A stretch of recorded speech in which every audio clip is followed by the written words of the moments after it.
Did you ever see a speaker or a comedian when they start and maybe people don't know him, so they're not really laughing?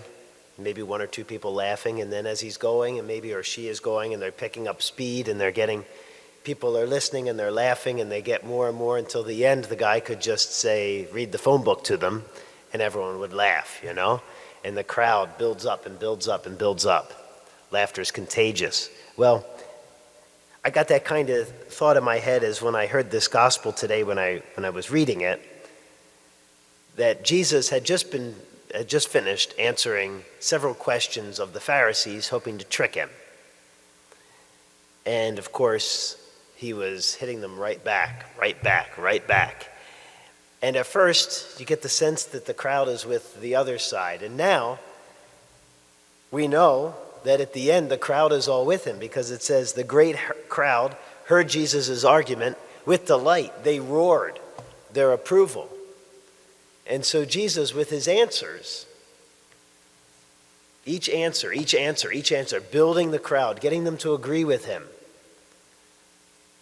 Well, brothers and sisters, Jesus does not seek to win a logical argument. He is logical. The things he talks about are reasonable, they make sense.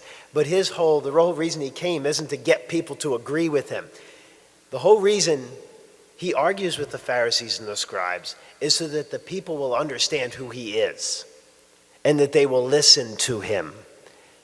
His job is not to be Mr. Popularity, but his job is to get people to understand who he is and why he has come. And this last argument is kind of the topper. He says, the scribes, they claim that Jesus, the Messiah, is the son of David, right? And everyone says yes, and the scribes say yes, that's correct. And then he says, well, how can he be a son of David if even David says to the Messiah, you are my Lord? Well, his Lord can't be the son, can't be David's son if he's calling him Lord.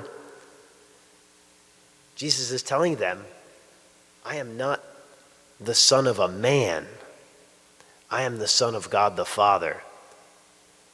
And now that they know this, their life has to be transformed. And now that we know this, our life has to be transformed. We know that the Lord is now speaking with authority of divinity, authority of God the Father, not just of a politician or a great speaker or a great philosopher, but of God himself. And when he speaks, we must listen and follow. Please stand.